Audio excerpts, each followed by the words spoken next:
So, Ken, I have a question for you. All right. You know, if I farted a lot, would you call 911 on me? I mean, I guess I do. You know what? I think this world lies. They act like men are the farters, but women, we've got all this stuff. There's like a uterus and ovaries, and all of our women have gas. I mean, ladies, are you with me? Like, all these women that say they've never like farted or like pooped when their husband was home, I don't believe it. I really don't. Like, I think I would explode. Why I are don't you want to see. I blushing? don't want to see you try. See me try to hold my gas. Yeah. Well, there was a lady that called 911, and of course, it was in Florida. Right. And she called and complained that her husband was farting too much. It's actually made the news. Do you think that's a real story? From Florida? Yes. It's funny because when we first got together, you were telling me about all the Florida stories, and I was living in Florida, and I didn't realize there was this whole view of Florida outside the state, that it was such a crazy state. Yes. Growing up in Chicago, you'd hear like, oh, a man was wrestling an alligator and then threw in a chicken and then like drove off with his grandma, and she like had a wig that flew off, and you're like, oh, it must be Florida. Not just because of the alligator. Yeah. Well, Jack has told us since that all you do is Google Florida man, and it brings up just hundreds and hundreds of these crazy stories. And I didn't know that at the time, but clearly that's what it is. So thank goodness you're not one of those crazies. Yeah. So the lady called 911 because her husband was farting too much. Yeah. And, I do have a double standard. So if you farted a lot and was gassing me out, I'd probably complain. Would you call 911? No. It's going overboard. I mean, it actually does bring up an issue because you find out, you've showed me videos on YouTube and TikTok and things like that, the crazy calls that 911 gets. And it's a little ridiculous what people are calling for. It should be for real emergencies, but we've seen some pretty crazy things. I think that ranks. We have new chairs, so please bear with me. I'm going to probably be swinging a lot. I love to move back and forth. I love movement. Well, did you hear that there was a breakthrough in researchers with spinal cord treatment? Yes. So cool. Well, there's a different thing. There's like multiple things that they're doing. I know that there's in the one study, it was like in Sweden. And this even relates if like doing personal injury, somebody has a spinal cord injury. One of them that I saw, which was kind of cool, and I don't know if this had to do with this particular study, was where they put a microchip in the brain and then they put it on the spine. And the one doctor said, you have to get used to telling your brain to, sorry, my earplug, telling your brain to talk to your spinal cord. Isn't that interesting? Yeah, it is. And so I guess the question is, because I didn't hear about that one, but I heard about them finding some, I don't know, it was a protein or some type of a chemical that helps lay the lattice work to rebuild the neurons, right, that kind of thing. There's something like that. Yeah. And so I guess the question is, are we there yet? Are they really making breakthroughs to the point where paralyzed people are actually going to be able to walk again?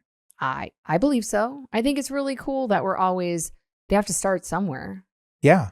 And that's super exciting for someone, even if they have to use a walker to make, their legs are working and they're able to get up and do things on their own. I mean, sure. I can't even imagine, I don't want to imagine the life that it's like to be having to be that, confined. Right. I mean, I think they're making these breakthroughs. I think they're showing promise, but it doesn't sound like they're at the point that people are actually. No, some of them are. Really? Not They're fully showing like walking like us. But from what I read, movement? Yes. Oh, yes. That's incredible. They're actually standing up, and one guy with the brain chip and the spinal chip, he was actually able to walk for a couple minutes and stand up on his own. That's incredible. That's really, really with encouraging. assistance, walking with assistance, Sure. but stand up on his own for a couple minutes, which is, I mean, it's so hopeful.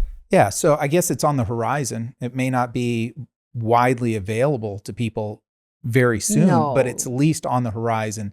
They're at least making inroads with it, which is great news. Sure. That would be exciting for parents that maybe have a child that's thinking, they might not have to be like that their whole life. Yeah. Yeah. That's really encouraging because I think it's probably going to take a while, but. Yeah. Super exciting. Yes. What's the next story you got for me, Ken? Throw the ball. Okay. So here's something else. There are schools that are removing symbols of Christmas right now. Yeah.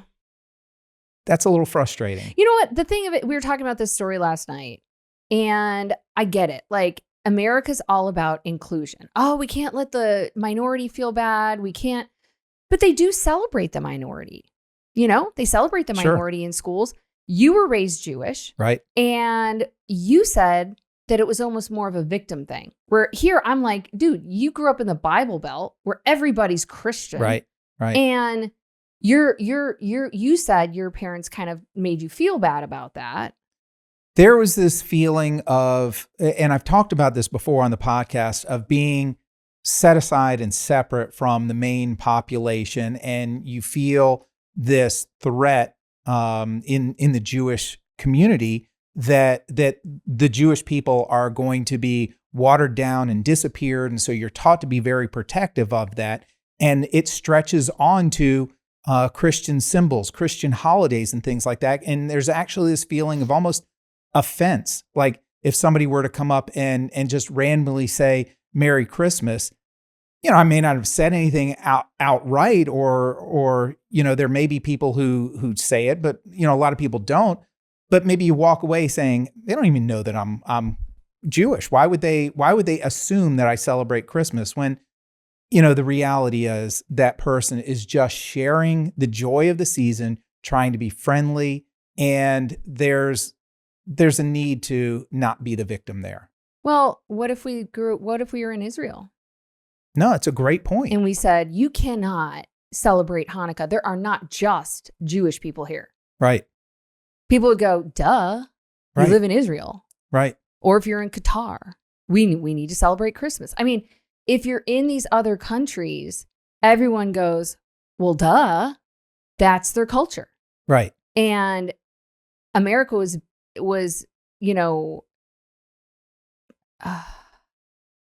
founded. There you go. On Judeo-Christian values. Sure. And so that's the majority of what we are. And so it's interesting that America's the only place on earth that we always are trying to feel bad for our heritage, for the minority. And it's not that we're purposely trying to make the minority groups feel bad. Like, do you think if you were in Jerusalem or you were in, Israel, do you think that if they came up to you and said, Happy Hanukkah, and you weren't Jewish, they were trying to be mean? No, you would know that they're just expressing the wishes for the season. And I think that's where we say, you kind of have to get over yourself a little bit. You're not that important to the person that's saying it. They're trying to be friendly. Get over yourself a little bit. Don't you agree? Well, I mean, I can see your viewpoint on that, saying get over yourself as well. But I also see that it's an opportunity for you as a minority to teach them, where instead of being a victim and being upset about it, why not say, thank you very much. And if there's an opportunity, say, I don't celebrate Christmas, but I'd love to share with you what my values are and what I celebrate. Yeah. So what do you think these schools should be doing?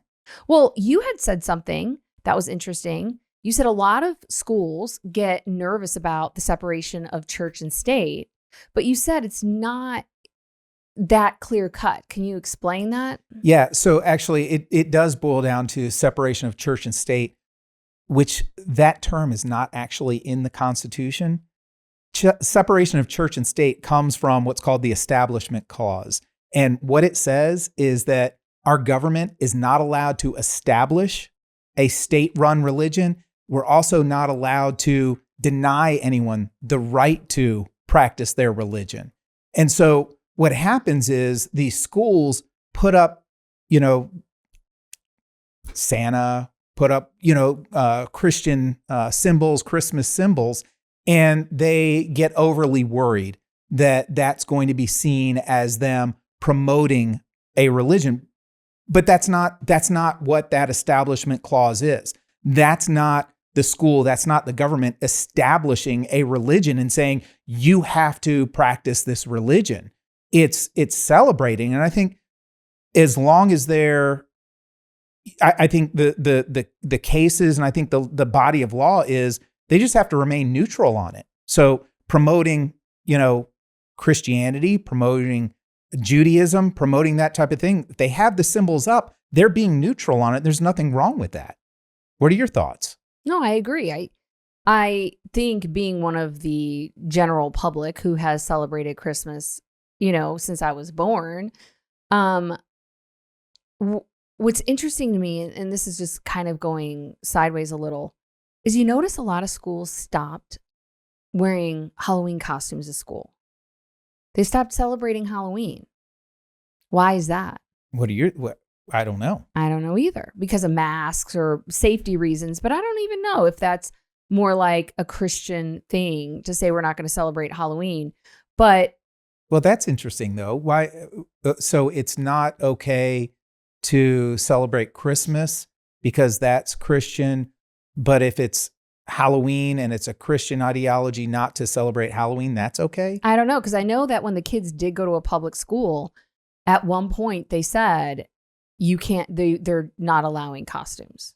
Not even a body costume with your face showing. They weren't allowing you to wear a costume to school. Yeah, and that's interesting too, because you would think that if it was because of the whole mask thing, they would say you can wear a costume, wear whatever costume you want, but just don't wear a mask. Yeah. Do you think it has anything to do with what we've talked about with the way costumes are going these days? Well, they could say, these are the approved costumes. Sure. I mean, you can be a pumpkin or you can be and we've talked about how it seems like through the years, costumes have gotten more and more revealing, that every holiday now is a chance to be. Yeah. Nipply. Yeah. Slutty. Yeah. Oh, it's a holiday. Let me look like a slut. Yeah. Let's have the sexy Easter bunny. The sexy non-denominational Easter bunny that was on the show we were watching. Right. What show? What was that? That was Matlock. Matlock, the new Matlock show. Yeah, with Kathy Bates. And they literally had in the show a non-denominational, and he said it multiple times. Where's the non-denominational bunny? Right. Because we're celebrating spring with the non-denominational bunny. Yeah, I mean that goes back to this thing with the Santa, and the Christmas symbols in the schools. People take it too far, and they're taking it too far by having everything have to be non-denominational.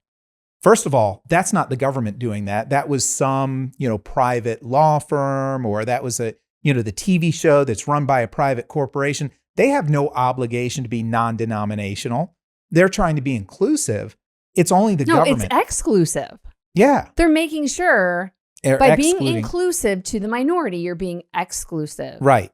And I don't know. There's just too much of that going on. There's nothing wrong with having Christian symbols, Christian storylines, Christmas storylines. There's nothing wrong with that at all. Because the bottom line is, being a Christian, the greatest thing that ever happened to me, at least, was finding Jesus Christ. Of course. And that is the last thing that they want to have happen. Right. So they're going to try to make Christmas songs about Santa and exclude Jesus. And so there are schools that are doing Santa things and snowman things and stuff like that.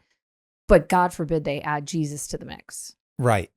Right. You find the Christian schools doing that, but it's tough. I don't know. Yeah, I know. And I think America's trying to be vanilla, but we're the spiciest vanilla. No. Because people are angry. They are angry, spicy people. It's like vanilla ice cream with smack your mama sauce on it. Or is it slap your mama? What's the green hot sauce? Slap your mama. Slap your mama. They want to be vanilla, but then they're mad. Right. No, I like your analogy of if people were in Israel, what would happen there? And there would be no way, whether it's Israel, whether it's Greece. We were walking around Greece and there's all these Greek Orthodox churches. Right. Or if you're in Italy and there's all these. We're the only country in the world that is afraid to celebrate the foundings. And you're right. We were founded for religious freedom. And it was because everybody remember their history right now. The Pilgrims wanted to get away from the King of England because of religious persecution. They wanted to have a place where they were free to practice the religion they wanted to practice. And that's the whole founding of our country. And you don't do that by erasing religion. You do that by allowing people to practice their religion. Amen. There you go. Along those lines, there are groups of parents in, I want to say it's Texas and Louisiana, that are suing schools over the posting of the 10 Commandments. What are your thoughts about that? They post other things. Everything's posted. I mean, there's one school that's teaching people middle schoolers how to be transgender right now and how to come out easily. Why can't you have that and the 10 Commandments next to it? Right. I mean, I was talking to one of our sons and daughter's friend, and this individual is gay, and they said that they were at a public school, and they're like, why does everything have to focus on everything about being gay or pride this or pride that? Straight people don't come out and say, I'm straight. And there's all these straight, celebrating straightness or whatever. Right. He's like, why?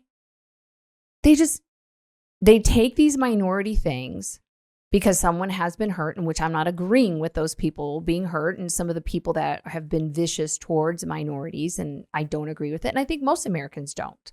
They say 95% of the people are fine, 5% ruin it for 95%. Sure. But why can't you have the 10 Commandments up next to a pride flag? I mean, I don't see why not. What do you teach all of it? What do you say to the people who say? All of it. What do you say to the people who are getting offended by that, though? Welcome to America, the melting pot. If someone decides to read that, if you want to have every religion on a wall and have a wall of all the religions you can pick from, like, you know what I'm saying? Like, this is Adwala or whatever that one. Yeah. Not sure. Not sure I'm following Adala? that. I don't know. We have our producer twitching over there. Cantonese. That's not. No, there's this. I read which one last night. I can't remember. But there's multiple. But you're not saying that to put one symbol up, they have to put a symbol for every conceivable religion out there and every conceivable practice. They don't have to, or they can. They can. But it's like, I don't know. I think that bottom line is you do teach your kids the most from your home. How many kids are bad kids or bad kids because their parents are not available? I think it all comes back to the home unit, fatherless families that the dad goes and has multiple families with multiple women. I mean, that goes back to having a steady home where you're going to learn mainly your things. And so I think if I were to send my kids to a public school, they don't have to have the 10 Commandments up there because I'm teaching them it at home. But if my teacher decided, you know what, I'm Christian, I want to put up the 10 Commandments, it should be okay. There should be no suing. I mean, if they truly want equality, I mean, obviously, if someone's a porn addict, they shouldn't have some like wiener up there. Oh my gosh. I mean, man. like, no, but like, not be yourself. Like if you're right. disgusting, right. I'm not promoting disgusting things, but if it's just general, I'm Jewish. So you teach your students, this is the menorah. I am Christian. This is what I learned.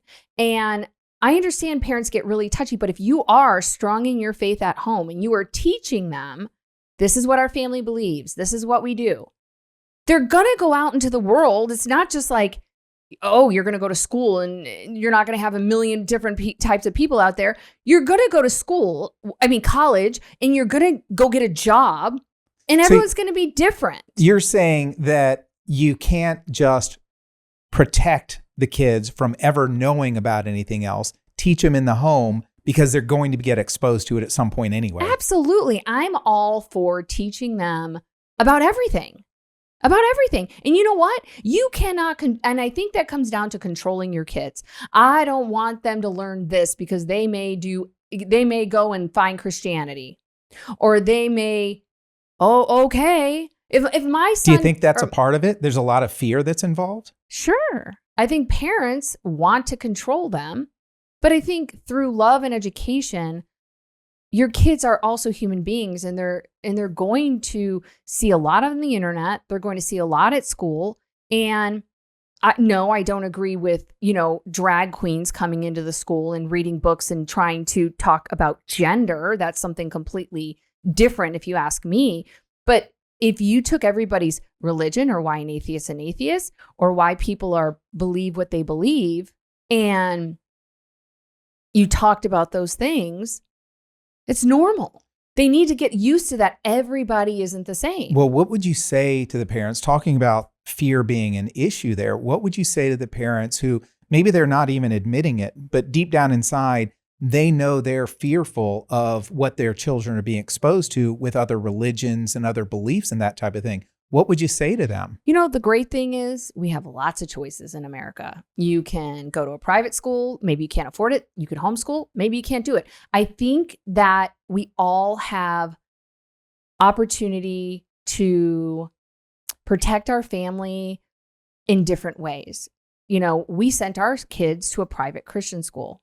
It wasn't perfect. There were kids still drinking at school, having sex, and being kids. So it's not all perfect. But I think that you have to explore your options and not be just a victim. Well, I have to send my kids to public school, and this is what's happening. Okay, if that is what's happening, you better spend time with your kids at home educating them. Right. Okay, Mom, I saw this X, Y, and Z. Okay, this is what this is. But not everybody has that type of relationship with their kids. Is the Why problem. not? I agree with you. Why aren't they? You know what? My job, and I was just talking about this today with my hairstylist because I got my hair done. I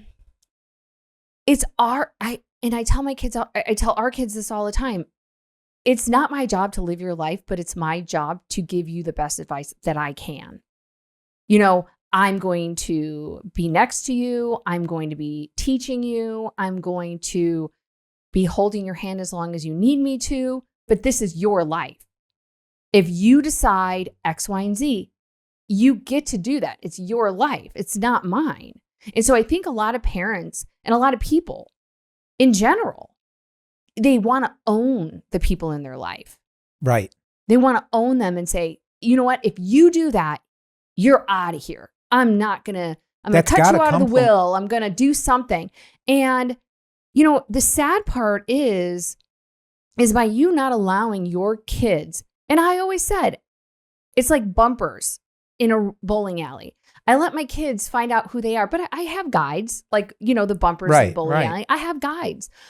I have rules and, I have boundaries and things like that. But I want them to learn who they are while they're with me. Right. Within those bumpers, let them be a kid. And I want them to feel like they can safely tell me, hey, I feel like this. Okay, well, let's explore that. Not, you better not, you have to be a Christian, or you have to be an atheist, or you have to do this. And then the kid's secretly doing something else in their room because they don't feel like they can share that stuff.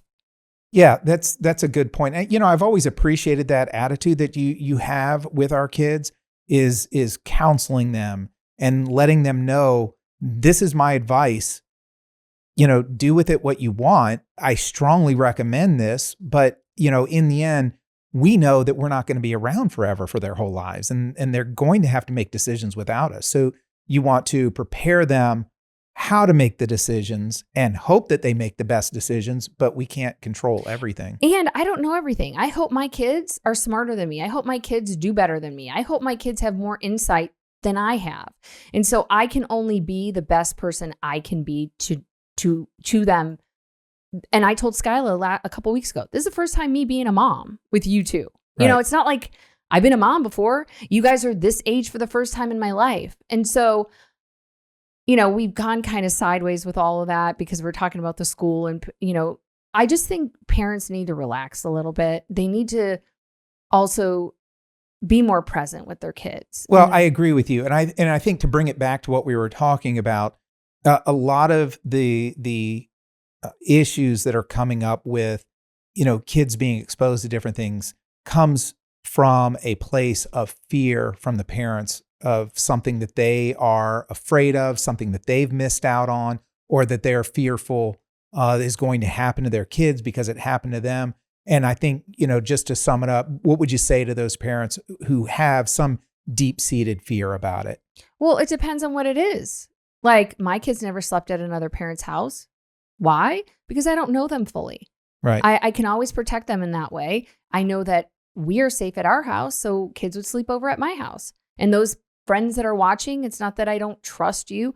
I just don't know what's going to happen. So there's things that you can control within your environment, but there's things that we can't control. It's that circle analogy. You know, my therapist said, you know, you can control things that are right here. And then it gets, the further out you go, the less you can control. And I think the less that you can control, the more you need to educate. So maybe it's a matter of perspective for people trying to figure out, focus on what's your circle of control and make sure that your kids who are in that circle, they're the ones that are getting your attention and the counseling.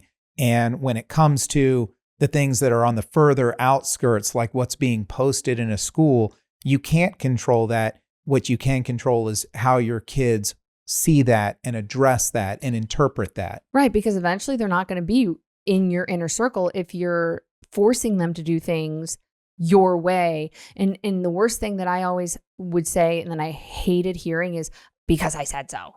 Yeah, I know. I don't like that.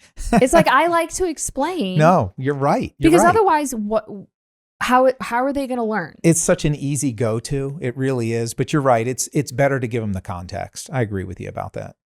Yeah, and I think our kids have turned out pretty awesome. Yeah, I agree. All right. So did you hear about this? There was an 88-year-old veteran who was working, I think, in a Walmart or something like that. And he was posted on social media and kind of went viral and had like a lot of money raised for him for his retirement. 1.7 million, they said. Yeah. That's so sweet.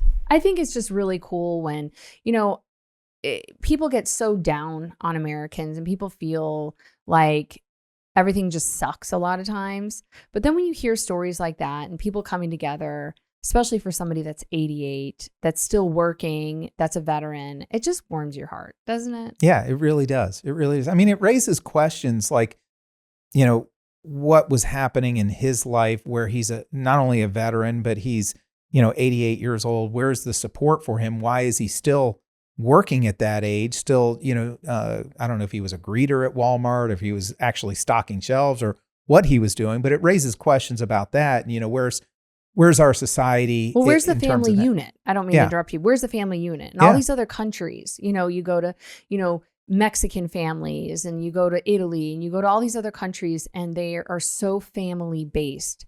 And it's like here in America, we're like, you're 18, get out, go make your own money. And it's the machine. It's Corporation America. Let's just kick the kids out. You're 18 years old. You can buy your own this. You can buy your own that. Now you're in debt from college. It's all about making debt and spending money.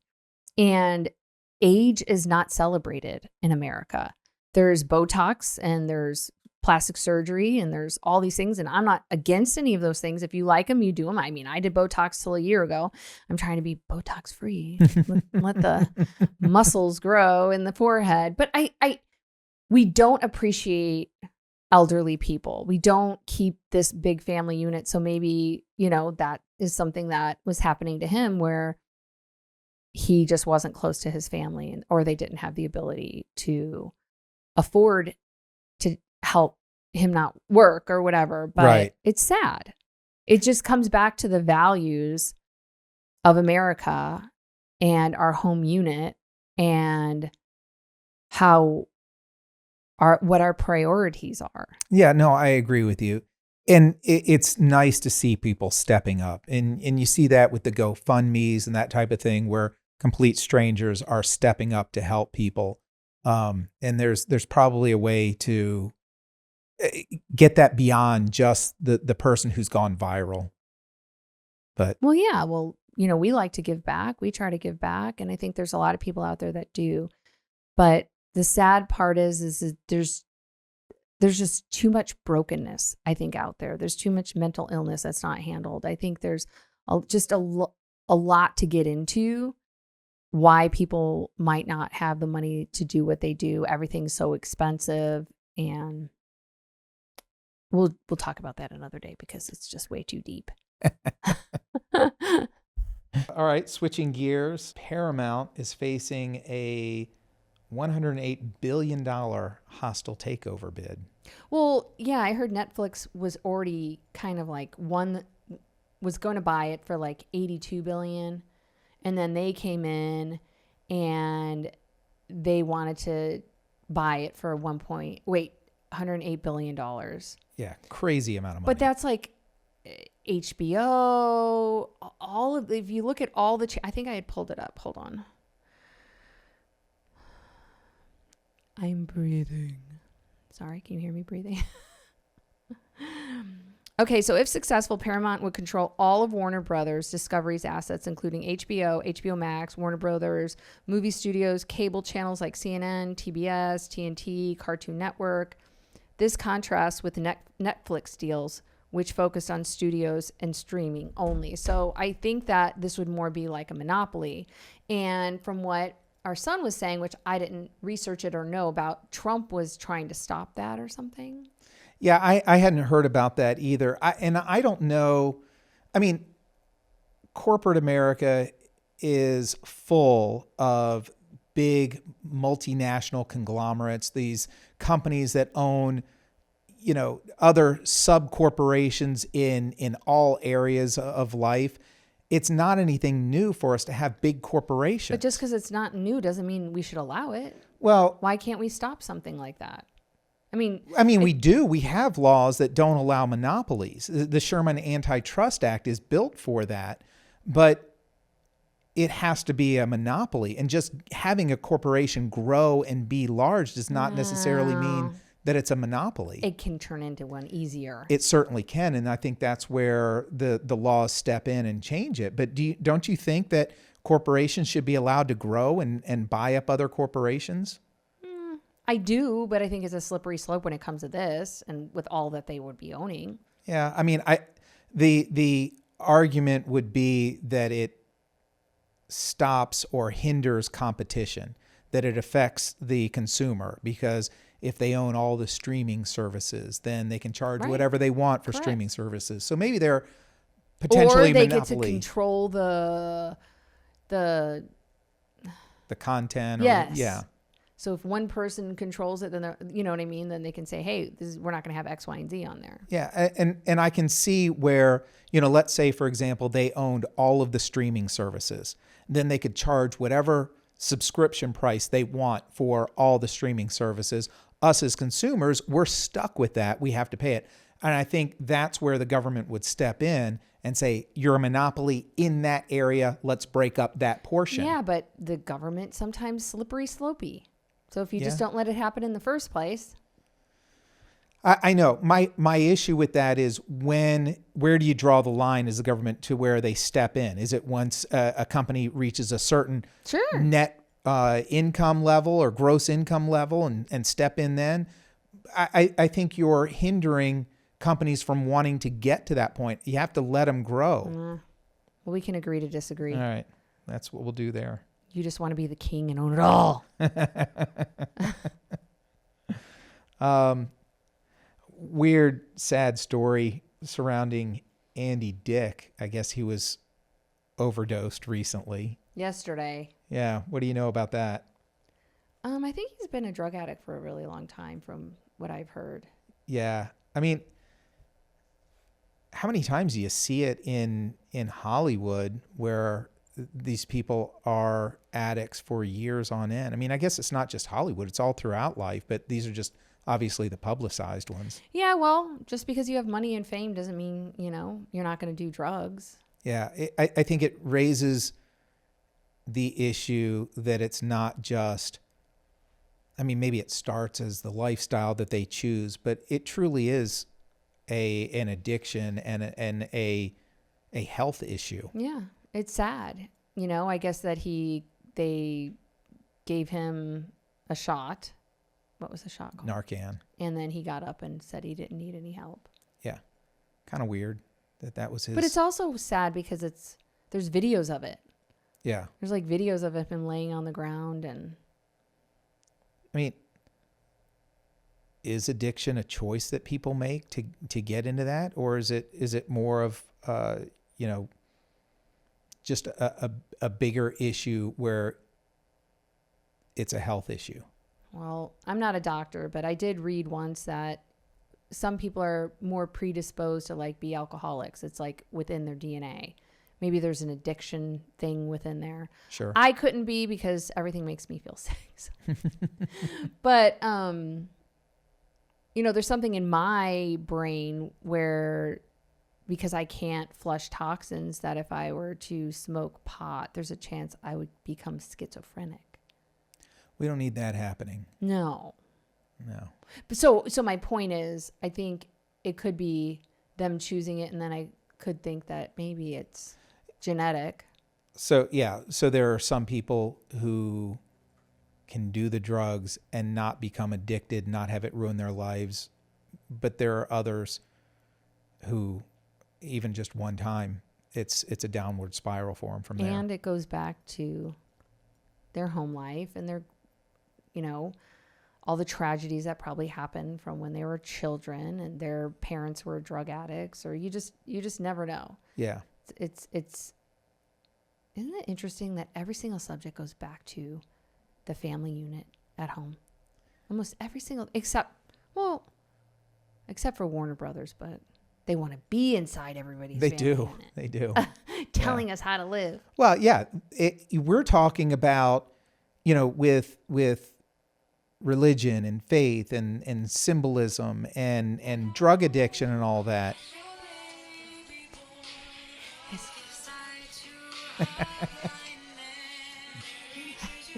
Sorry, guys. That's your ringtone. Anyway. Sorry, not sorry. I love that song. Yeah. We're talking about how it comes down to the family needing to. What is that? It's sound? Still vibrating. Leave me alone. Get out of my town. All right. Well, anyway, we're talking about the family having to be the ones that really raise up the kids, that structure the lives of the kids, that teach them, that give them the set of morals and the comfort to grow up and be, contributing members of society and raise their own families and go on and do things. And the big studios, Paramount and those other ones, they want to come into the home, like you said, but they want to influence the brokenness. Yeah. They want to have a say in how we raise our kids and our families. Absolutely. And where does it begin? It goes all the way back to The Shack, the movie we referred to last week. Oh, yeah. Where does it begin? The brokenness. Yeah. If you haven't watched that movie, you need to. It's a great one, which we can move on. Do you want to talk about your recommendation this week? Well, I don't remember what it was called. It was a snowman. It was a Christmas movie. Animated Christmas movie. One for the family. What? Just tell me. I know the name. Prep and Landing, the Snowball something or other. Snowball. The Snowball. Snowball Code. The Snowball Experiment. The Snowball Protocol. Oh, I just got it too. Okay. Yeah, it's really cute. What'd you like about it? It was like for all families, and it had a cute little story, and even for adults, because I'm not going to get into it, but it has certain things that, you would understand as a business, being in business and stuff like that. But it's cute. It's for Christmas. And yeah, I didn't realize it's like a series of these movies they've come out with through the years. The Prep and Landing. Yeah. and it focused on 2 elves in particular in Santa's workshop. Oh, I didn't know that the other ones have to do with them. I think it's the same ones. Oh, really? Yeah, I think so. I think it's the same characters. Oh, that's so cute. Yeah, but it was a good movie. Yeah. Enjoyable. You didn't want to watch it at first. It was last night. It was later, and I just didn't feel like watching kids' movie. You watch animation all the time. I know, but I just felt like it was going to put me to sleep. But I stayed awake. Sir, you fall asleep all the time anyways. You're always, it's, you know what, it's whenever we're watching a movie, it's like, I know you're going to go to sleep because you have the propped up position on the couch or wherever with your feet up or whatever. And then all of a sudden it turns into, I'm like, you're going to go to sleep. Sit up, buddy, right now. Come on. Don't go to sleep. But then here I am going to sleep too because I propped the pillow right here. Yeah, you hide your face from me so I can't see you fall asleep. And it'll be like, I don't know, 30, 45 minutes later, and I'll look over, and I don't know how long you've been asleep. It's just a minute. Yeah, It's right. never a long time. Yeah. Anything else? Are we good? I don't think I have anything else on my list today. I think that was fun. That was pretty good. You got anything else? I like how our new studio is looking, if anyone's noticed. Yeah, I think it's looking great. It's much more green. Yeah, very homey. I feel really at home. I should just come out and live here. Would you miss me? Come live in the studio. No, for the law firm though, and we're going to announce it probably tomorrow. We'll do it tomorrow. I'm not going to tell you when, but we're going to go to a gas station and we're going to give away gas for 30 minutes. Yeah. But I heard Gordon said that some guy was giving away gas. I don't know who it was. He was on the internet. And there was like a huge line and a huge cop issue.